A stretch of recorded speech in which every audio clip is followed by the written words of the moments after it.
Radhe Radhe guys, welcome back to my channel Radhe Krishna Varsha Jaiswal. तो आप सभी कैसे हो? कान्हा जी की कृपा से आप सभी ठीक होंगे। तो गाइस, बहुत ही जल्द माघ मास के शुक्ल पक्ष की जया एकादशी आने वाली है। तो आज हम लोग जया एकादशी का व्रत कथा सुनेंगे और साथ ही जानेंगे कि जया एकादशी का व्रत हम लोग किस दिन रखेंगे। तो आइए सबसे पहले हम लोग जानते हैं कि जया एकादशी का व्रत हम लोग किस दिन रखेंगे। तो ये 2026 में 29 जनवरी दिन गुरुवार के दिन रखा जाएगा। और अभी हम लोग कथा सुनेंगे। तो कथा सुनने से पहले हमें हाथ में थोड़े से तिल या फिर पुष्प रख लेने चाहिए, क्योंकि खाली हाथ हमें कभी भी कथा नहीं सुननी चाहिए और हमेशा आसन पर बैठ के ही हमें कथा सुनना चाहिए। तो आप लोग आसन ज़रूर से लें और उस पर बैठकर ही कथा सुने। तो आइए अब हम लोग कथा सुनते हैं। बोलिए विष्णु भगवान की जय, लक्ष्मी माता की जय, कृष्ण कन्हैया की जय, राधा रानी की जय, लड्डू गोपाल की जय, एकादशी व्रत की जय। जय जय श्री राधे, जय जय श्री राधे, जय जय श्री राधे।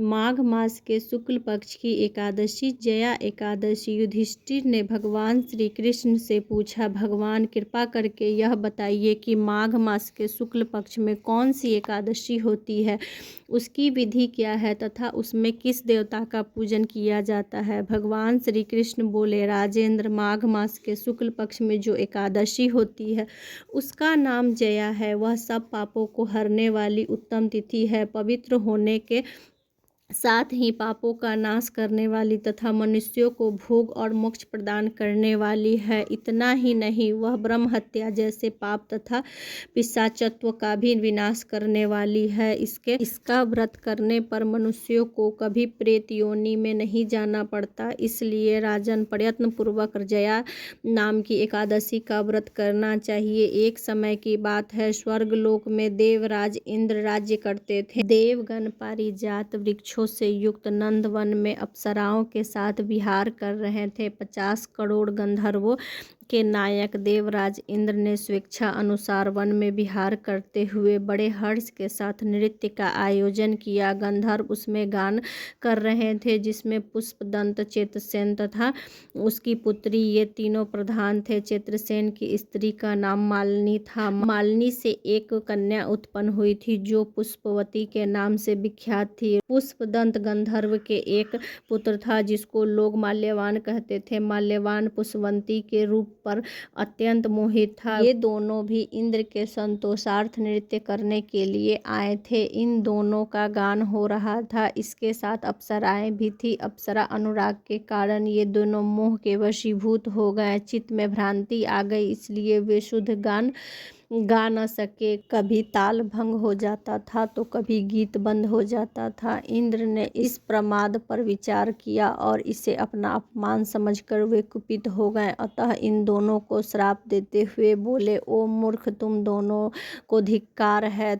तुम लोग पतित और मेरी आज्ञा भंग करने वाले हो, अतः पति पत्नी के रूप में रहते हुए पिशाच हो जाओ। इंद्र की इस प्रकार श्राप देने पर उन दोनों का मन बड़ा दुखी हुआ। वे हिमालय पर्वत पर चले गए और पिशाच योनि को पाकर भयंकर दुख भोगने लगे। शारीरिक पातक से उत्पन्न ताप से पीड़ित होने पर दोनों ही पर्वतों की कंदराओं में विचरते रहते थे। एक दिन पिशाच ने अपनी पत्नी पिशाचिनी से कहा, हमने कौन सा पाप किया है जिससे यह पिशाच योनि प्राप्त हुई है। नरक का कष्ट अत्यंत भयंकर है तथा पिशाच योनि भी बहुत ही दुख देने वाली है।